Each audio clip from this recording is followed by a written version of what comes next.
people are settled, so we're going to go ahead and get started. Welcome, I'm Dr. Anglyn Sasser. I'm one of your 2 staff psychologists that work downstairs at the Student Health and Counseling Center, 3rd floor of this building. And we're going to be talking today about test anxiety, but more generally stress management as well, because they go hand in hand. I'm not a big fan of PowerPoint, but students give me the feedback that they like it, so I have it. I'll try to remember to progress it forwards. If I forget, just let me know. And I also really prefer for audiences to just jump in with questions or thoughts as I go. So there's no waiting till the end to let me know if you have a thought or you have a question. So I do this presentation every semester for a very good reason. You're all students and you're all totally stressed out with a lot of test anxiety. So it's useful. I want to get a sense of what programs are in the room. So how many people are in some form of nursing program? Okay, do we have any podiatry? All right, any DPT, physical therapy? Any occupational therapy? Any staff or faculty? Okay. PA? Any PA students? Oh, thank you, PA, that's what I forgot. I know I was forgetting something. Thank you, Diana. Okay, so the first thing I'm going to have you do is look at that very first sheet. And some of them might have gotten out of order, so your first sheet should start with knowing how stress impacts you. If not, flip to the second page, there it is. And you're going to take a couple minutes to check off everything that applies to you when you are increasingly stressed or anxious, regardless of what's triggering it.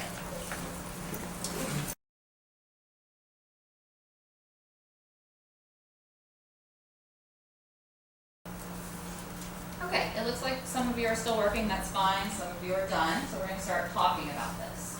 So the first thing I'd like to find out from you guys is who feels more stressed now that I made you look at how your stress manifests. Honestly, I want to know, is anybody feeling increasingly stressed? Yes, okay, that happens. There's something about looking at what's bothering us that tends to momentarily increase the symptoms, and I'm pointing that out because first you have to address what is bothering you, what's stressing you out, and how it's manifesting before you can figure out how to better manage it and reduce it.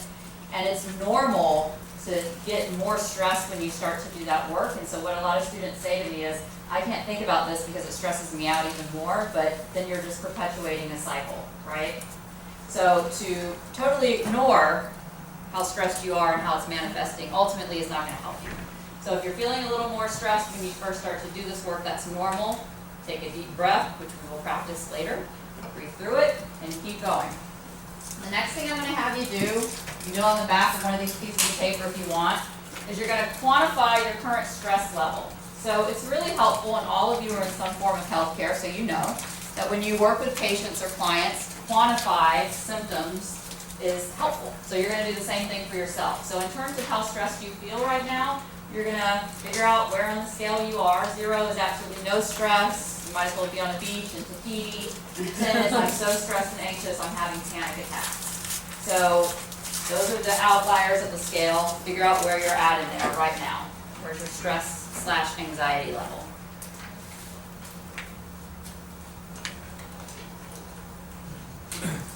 Right now or later? Right now. Right now. As you sit in this class and listen to me. I want to hear. Where is it? And what most people find is that the middle numbers are harder to distinguish, and that makes sense. So one thing I'd like you to do, particularly after you leave here today, is really get clear on what's a 3 for you, what's an 8, what's a 7. Because you really want to start working on reducing your stress when it hits a 2 or 3. You don't want to wait till it goes higher. So if you're clear on what it looks like when you're at a 2 or 3, then you're going to catch it sooner and start doing healthy ways to manage it a lot faster than if you're waiting till you hit an 8 or 9 or 10. So now I want you to think about the last test you took, not quiz, test, big test. And I want you to quantify what your stress and anxiety level was right before that test. Where would you have put yourself?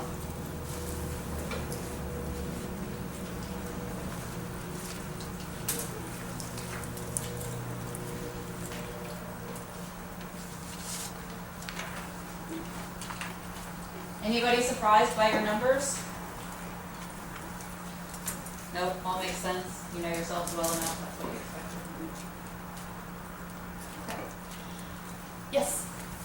I'm nursing faculty. In nursing, we always, I'm sure in many other disciplines, we ask our patients about what level of pain. Mm-hmm. And that's what reminded me, and I think that's, we're so used to asking our patients and our clients that, I think it's definitely a correlation to, the level of stress that we're at. So I think sometimes we need how we have the FACES pain scale? Is there such a thing that? Yeah, there are several different examples. If anybody's interested in that, just Okay. email me after. Okay, great. And I'll send you that, or you can just Google stress scale. Okay, great. Tons of stuff will come up. Okay, thanks. Yeah. Okay, so that's a really good point. And again, one reason I love working here is because all you guys are in some form of healthcare, so it's not a foreign language when I speak to you about the need to take care of your whole self, including your mental and emotional health. But often it gets pushed to the back, particularly when you are a busy student trying to successfully get out of your programs and start a career. Again, one reason why we do these workshops, to remind you that these are also important aspects of self-care, which if they translate to you, will translate more easily to people in your life and certainly the clients that you work with. So really it's a win-win if you start to look at how you manage your stress and try to do it in a healthier way. So what we know from psychological research is that stress/anxiety affects all aspects of a human. It affects us physically, it affects us cognitively, behaviorally, emotionally. And so I want you to go back to the number that you put for today, and I want you to write down how your stress was manifesting in each of these 4 realms. Physically, how did you feel? What kind of thoughts were you having? Were there any certain things you were doing that either helped or didn't help? And outside of feeling stressed, did you notice any other emotions?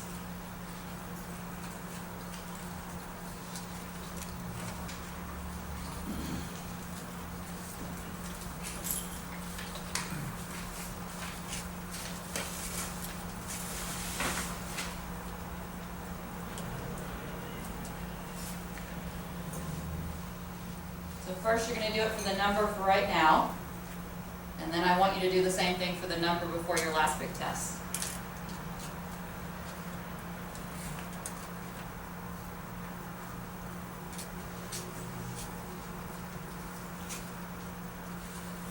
And if you're struggling to differentiate what's different for you on the scale, these are good points of reference. So if you're not sure what a 4 looks like for you, think about what a 3 looks like physically, cognitively, emotionally, behaviorally. And then if you are a little bit more stressed than that, does any of that shift or change in intensity, severity, and the actual manifestation? So that's another way to kind of break down and figure out exactly how stress manifests for you at different levels. So I have the same question. You're going to hear this a lot today. Anybody surprised by what you wrote down? You guys are very self-aware. That's great. It's very helpful. All right, good. We're going to move forward. So, again, what psychological research shows us around stress and anxiety management is that cognitive behavioral interventions are the most helpful. Anybody remember CBT 101 from Psych 101 or mental health? How many of you guys have done your mental health class/rotation yet? Started it last week. Okay. So I realize you'll have a passing acquaintance with what I basically spent my entire graduate career doing, because we have different fields, but you will understand that CBT means cognitive behavioral techniques or intervention or skills. And when we're looking at any kind of stress/anxiety management, including test anxiety, we always want to start with the behavior. So we want to start with your physical symptoms. So who is comfortable sharing physically what happens to you when you're increasingly anxious and stressed? What changes? How do you notice that in yourself physically? Me, it's insomnia. Insomnia, okay. Yes. I get heart racing. Racing heart's pretty common. I get fatigued. Fatigued, okay. Yes. Also fatigue. Fatigued as well. Sleepy. Sleepy, okay. Appetite changes. Okay. Anybody else? Short attention span. Short attention span, yes. Okay. So, if you had to take a guess, what is the best way to reduce your physical manifestations of stress and anxiety? Exercise. Exercise is really good. Right before a test, you typically can't go run around a track. Yeah. So right before a test, what might be other ways to reduce and manage your physical manifestations of anxiety, the racing heart, or the short attention span, or the feeling fatigued? Breathing. Yes, exactly. Okay, so when we talk about deep breathing, that falls under the realm of specific relaxation techniques. How many of you have ever done yoga, meditation, anything that involved what we call deep or diaphragmatic or belly breathing? Okay, a few of you. We're going to practice it before we wrap up today. So before a test, that's one of the main things you can do to help reduce your anxiety. So what I tell all students I work with is you need to practice the skill when you're not anxious. You have to, like any other thing you need to learn, all interventions are skills. That goes for all the cognitive behavioral stuff we're going to talk about today. If you practice it when you're not as anxious and stressed, it's easier to use when you are more anxious and stressed, say right before a test or right before a clinical evaluation or a quiz, right? So within your packet, I gave you a copy of something that's just really quick and easy. Okay, it's a few pages in. At the top it says 2 great ways to relax fast.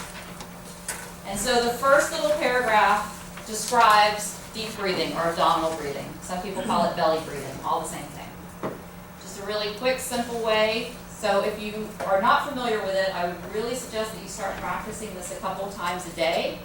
Most students I work with find it easy to remember to do it like right when they wake up and maybe right before bed. It doesn't really matter. But the more you practice it again, the easier it will be to use when you really need to calm yourself down.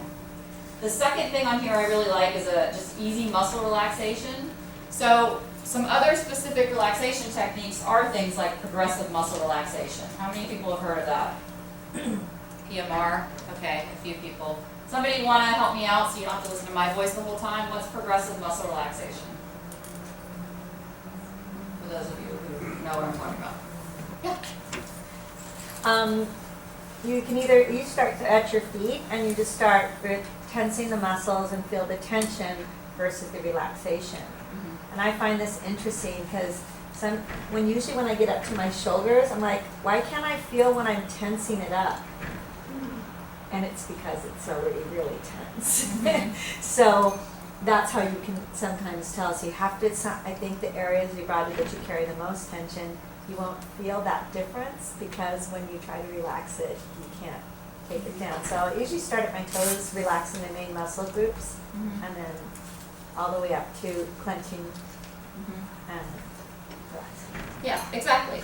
There are a lot of different forms. This is just something that's quick and easy that you can do kind of anywhere. You don't need to be in a quiet space, laying down or whatever. You can do it anywhere. I have students that literally will go to a bathroom stall.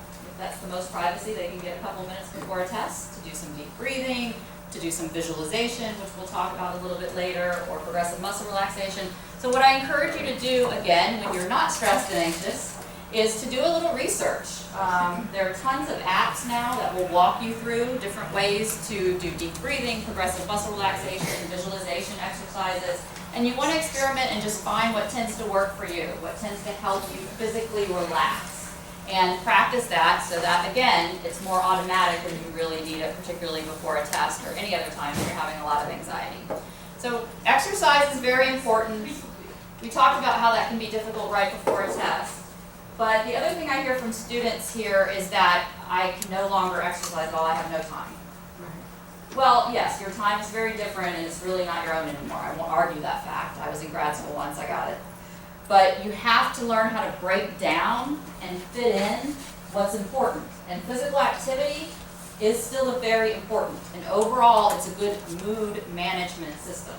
So if you struggle with depression, you struggle with stress, anxiety, if you're getting some kind of daily physical activity in, it helps to stabilize the neurochemicals and therefore it helps to stabilize your mood. So when we're talking about stress and anxiety management, we always talk about physical activity. I prefer the phrase physical activity to exercise because then it's easier for people to think about, oh yeah, I took the stairs. Oh yeah, I parked at the end of the parking lot and walked. Oh yeah, I had sex last night. Oh yeah, all those things count. That's all physical activity and it all adds up. So if you're still saying to yourself, well, I can no longer go to the gym for an hour 4 times a week like I did before I started my program, you probably can't right now. But you can build in physical activity in other ways, and it does add up. So I really encourage you to look at how much physical activity are you getting, particularly on days when you have to sit in a classroom all day, and how can you build in even 10 or 15 more minutes during that time, because ultimately it's going to help you with stress and anxiety. Okay, a couple of other things. Socializing, so that's the other thing I hear a lot of from students. Again, I'm busy, my time isn't my own, I haven't seen or talked to my friends in months. Yes, the way you connect with people will change when you're in these demanding programs and trying to fulfill your requirements, but it's important to continue to reach out and stay connected in whatever way you can. FaceTiming, meeting for a quick drink after class before you go do something else. Whatever works for you, but staying connected to your social support is also very important. A lot of students I work with find journaling helpful around any kind of stress or anxiety because it's just a way to get the thoughts outside of your head and onto paper. So sometimes if you find that your thoughts ruminate, it's a good practice. Yeah. As an instructor, I tell my students to take at least one night a week. Maybe you can't even afford to take the whole night. You take a good 2 or 3 hours to remember who you were before you started this class, whatever you do. It makes all the difference. Your brain can only hold so much. Do something fun with your family. If you've got kids, do a kid thing, but at least once a week go there, because otherwise it's just too much. Yeah.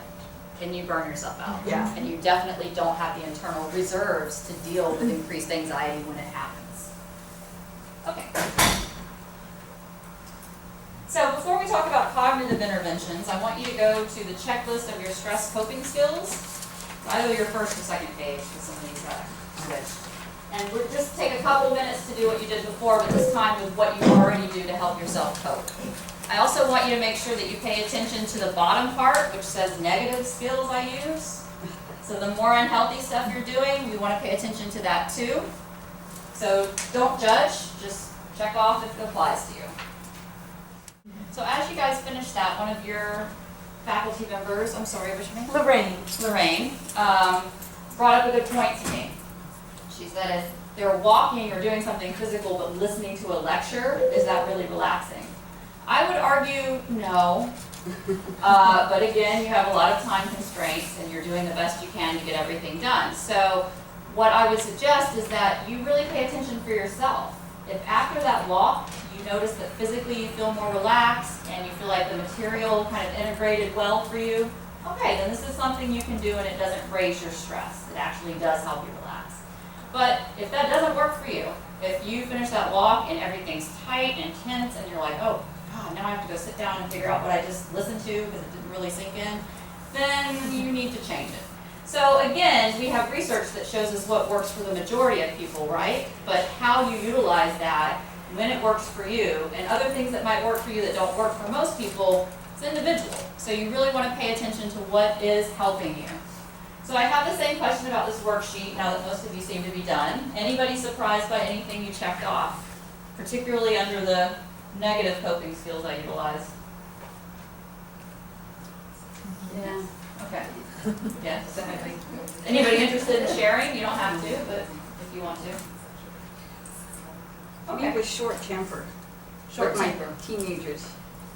Like things that usually I could just let go. Yes, you didn't fill up the gas tank. Okay, now it's you didn't what?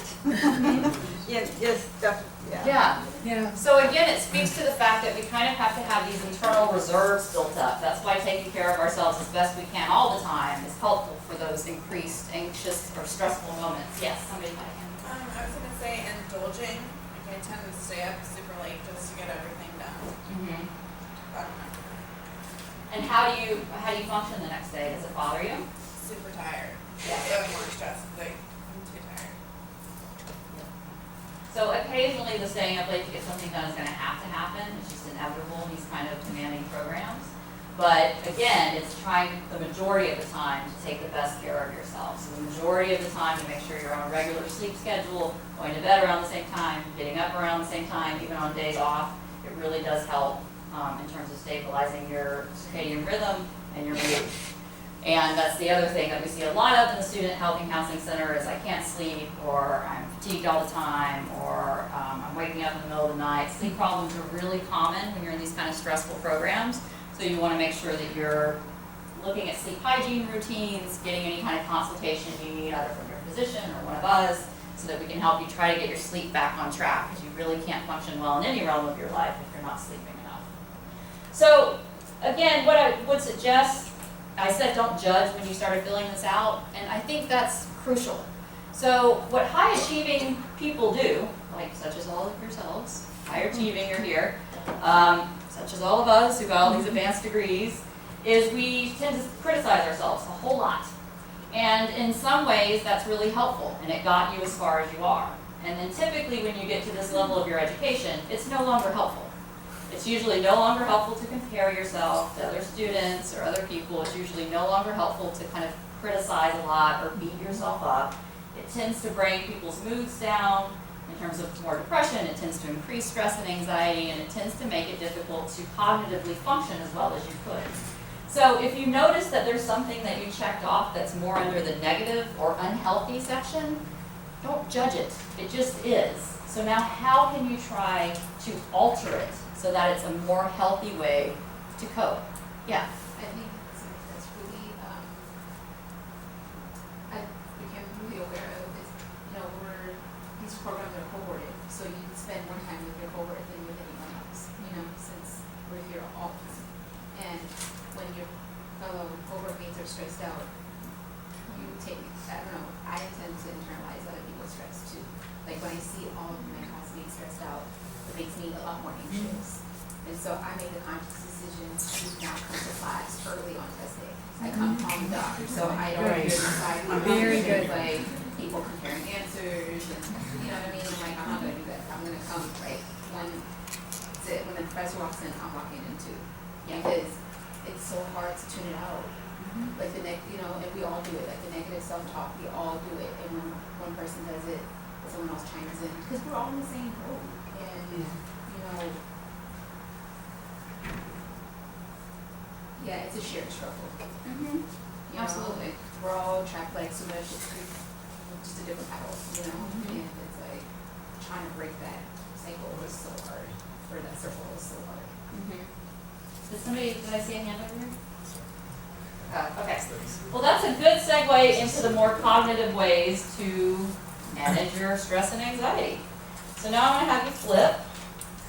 By the way, I put this in here, this little chart, because the other thing students tell me is I have to be anxious to perform well. Well, yes, there's a correlation between a certain level of awareness or heightened anxiety, if that's how you want to think about it, and good performance. But then you get too stressed and it goes right downhill. So if you are going to come to me and tell me that, I'm going to show you this. So now you just have it. And you know that it's still important to keep your stress and anxiety in check. Too much really is detrimental for you. So then I want you to go to the page that says 8 most common patterns of limited thinking. And there's just a couple on the back, so it's front and back. And you're just going to take a couple of minutes and read through, and anyone that strikes you as, oh my God, I do that every time I'm about to take a test, please just put a little check mark or star.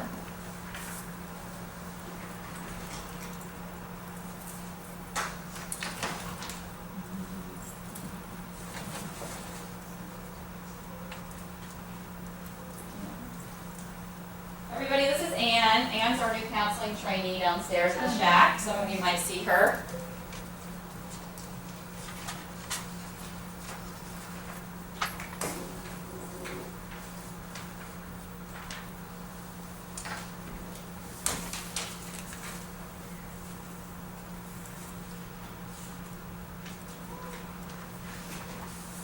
So we're going to start talking really specifically about test anxiety management, but this is an exercise you can do for any situation where you notice you have increased anxiety, is to try to think about right before that situation or during that situation, and then which of these kind of cognitive distortions do you notice that you do. So, again, the magic question is anybody surprised by what you checked off? Yes? Are you comfortable sharing with us? If not, that's fine. I'm just a little surprised at how many I checked off. How many? Okay, that's fair. Anybody Anybody want to take a guess at the #1 cognitive distortion that students come down and talk to us about? What happens when you're an overachiever and now you're in a program where everybody's an overachiever and a perfectionist? Polarized thinking. Competition. Personal ranking. All good guesses, not quite it. Wait. Filtering. It's a good guess. Catastrophizing. Yes. Oh my lord. What was it? Catastrophizing. Anybody familiar with that or familiar with the concept of cognitive distortions in general? Okay, some people, some not, so I'm just gonna kind of go through it a little bit. So the reason I like this worksheet is because it's simple. You can certainly Google cognitive distortions and there's all kinds of worksheets out there with more than this and further definitions. But this calls it limited patterns of limited thinking, which I like because it's less stigmatized. There's something about you have a cognitive distortion that people tend to be like, oh my God, what's wrong with me? But we're human beings, and all humans have some level of distorted thinking at times. So everybody who walks the face of the earth and has good cognitive function does every one of these at some point. That's not a problem. It's when, as with anything, we do it too much at the wrong time and we don't challenge it. So in other words, we don't reality test the way we're thinking, look for evidence for and against. We just assume that the way we're thinking is accurate. That becomes problematic. And certainly what we know about test anxiety is that we tend to start having these changes in the way we're thinking. The distorted ways we think become more present and people stop challenging them. So catastrophizing is certainly the most common one we get, and if one more student walks into me in my office and says, I'm failing out, and I say, really? What are you getting, what do your grades look like? B's? I'm gonna lose it. But that's an example of catastrophizing. So a B is not failing out. At least last time I checked with the program requirements, no program picks you out for getting a B average. But when you are letting your distortions run wild and you're not really checking them out, it feels like, holy crap, I'm getting B's, I'm gonna fail out of this program. It feels like that.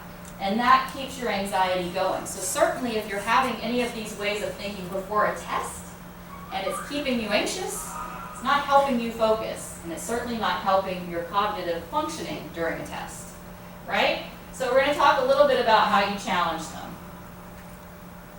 This is just a definition: thoughts that are exaggerated and irrational, thinking that is in some way distorted from reality.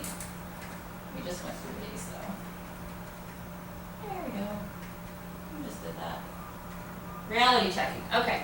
So I gave you a couple of worksheets for you to take and use at your leisure.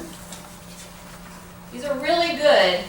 They're specific around test anxiety, but you can actually use them for any kind of cognitive distortions that increase your anxiety. So you're going to see first there's an example of how you do the worksheet. And on the back there are some questions to help you if you're struggling to figure out how to do the worksheet. And then you have a blank one, front and back for you. If you really struggle with anxiety in any realm, but particularly test anxiety, I would suggest you make copies of this before you start using it, so that you have it. Don't just use the one up. So reality testing simply means, first we identify the way we're thinking, we don't judge it, we write it down so it's outside of our own head, and then we look for evidence for the way we're thinking. That's a column. Is there any evidence outside of your own head that supports the way you're thinking? And you write it down. And then the next thing you do is look for evidence that doesn't support it. Same thing. Anything happening outside of my own head that does not support the way I'm thinking right now. And you write that down. And then you don't have to judge anything. You just have to look. What column has more in it? If you have more evidence for the way you're thinking, then it's not distorted, or it's not wholly distorted, right? There's some factual way that you're thinking. And that means you have to look at tackling environment. How can you better manage what is actually happening that's causing your stress or anxiety? But if you have more evidence against the way you're thinking, then you know that thought, for the most part, is distorted. It's not based in reality. And so you're keeping yourself anxious just by the way you're thinking. So the next thing you do to challenge that is to come up with a more reality-based thought. So I really like the example on here where the automatic thought that's identified is, I should have studied more, I'm never going to pass, and then it has this little thing of, okay, that's like catastrophized thinking and overgeneralizing. And then the person looked for evidence that supports it. I didn't know the answer to several of my study questions. Okay, that's valid. That happened. We're not going to pretend that didn't happen. But then the student also looks for evidence that doesn't support it. There's a whole bunch more of that. And then because that column is higher in content, the student knows the distortion is more so than the external factors. Is everybody following me? Okay. And so that student comes up with a more reality-based or balanced thought. Most likely I will pass this exam. I'm not going to know all of the answers all the time. That's okay. It really is. I swear, even if you don't think it is, it really is. I've studied as much as possible. I'm doing the best I can right now. And so this would be the thought that every time you notice yourself thinking this first one, you go read this until it becomes automatic. Everybody following me? That's how you reality check, and then you challenge a distorted thought once you've identified that it's distorted. This is just a reminder that, look, if you're so anxious and you're so stressed, this is hard for you to do for yourself, talk to somebody you trust. A classmate, a mentor, come see us, whatever, and have somebody help you do it. Because if your anxiety is at such a level that you really can't do it on your own, you need the assistance.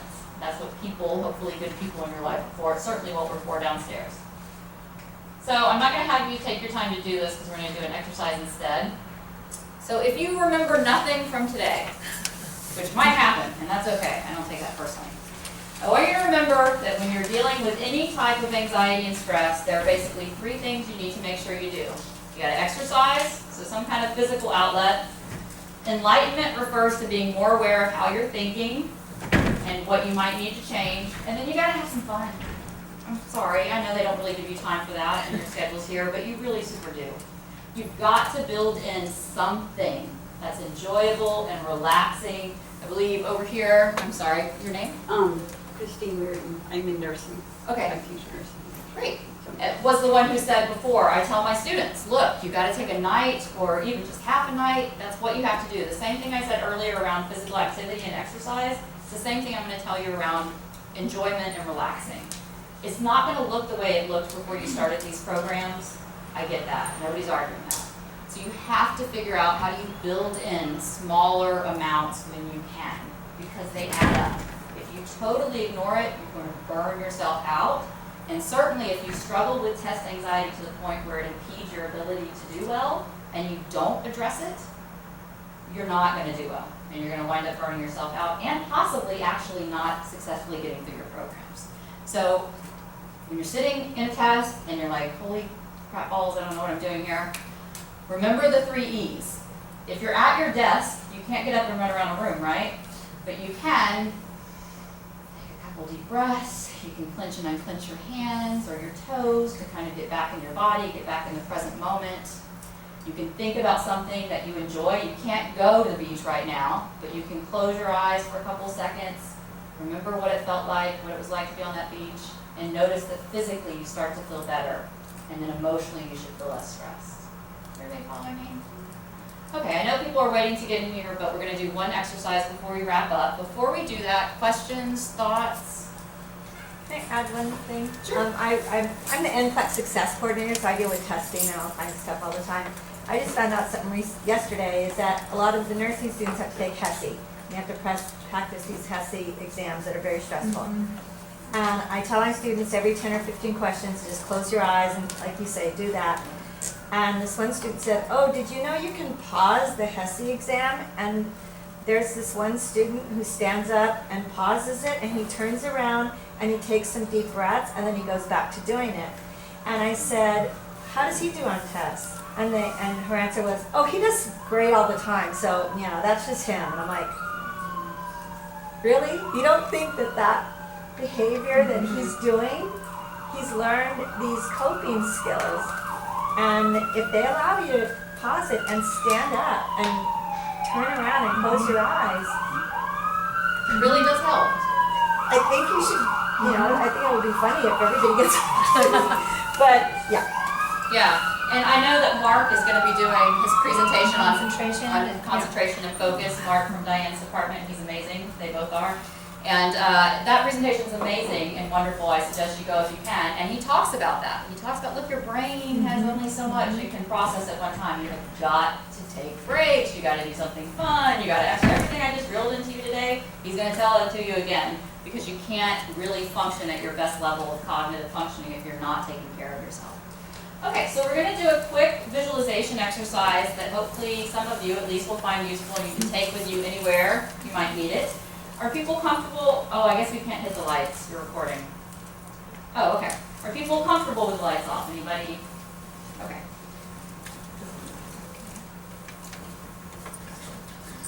Oh, thanks, Ann. Great. Okay, so this really is most effective if you close your eyes while we do it, but that's up to you, whatever you're comfortable with. You can certainly keep them open if that feels better for you. I'd like you to make sure you get really comfortable in your seat, and you let your seat support you the way it's supposed to. So uncross your arms, uncross your legs, really sit back. Let it take all the weight. Get comfortable. And we're going to start with just a couple of deep breaths. So slowly in through the nose. Really try to fill up your whole body with air. Hold for just a couple of seconds, and then push out through the mouth.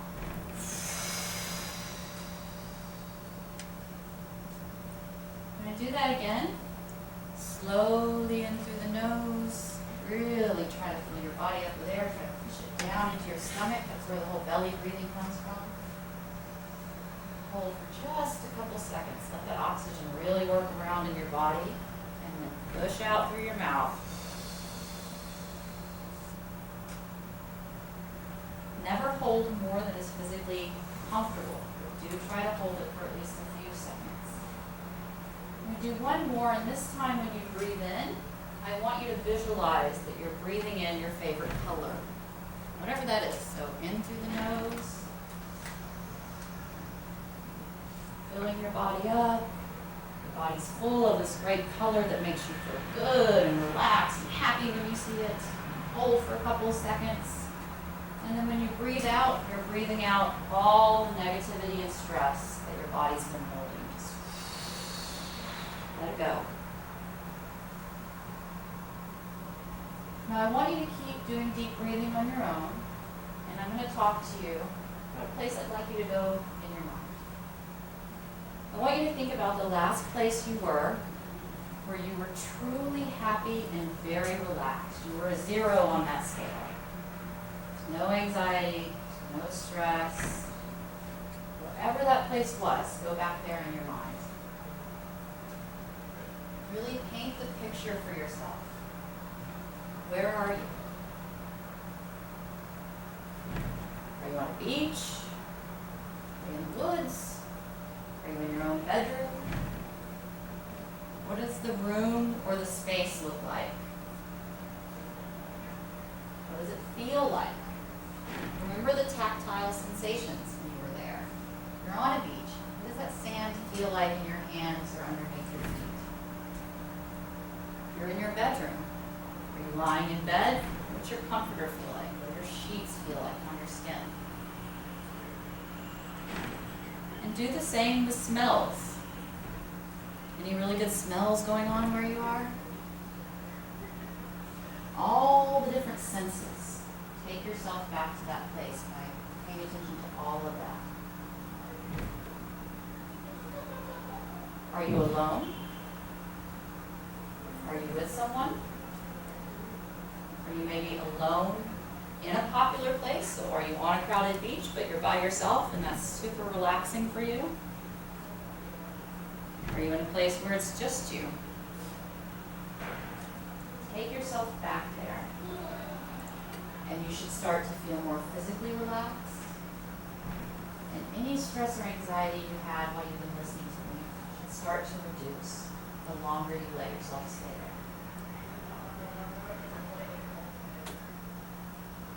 Anytime you're feeling stressed or anxious, this is a place you can always go to. You can always close your eyes. You can always take a couple of deep breaths, even sitting at a desk. And you can think about this place to get yourself relaxed and ready for whatever you have to do next. comfortable, you can open your eyes and come back to the present.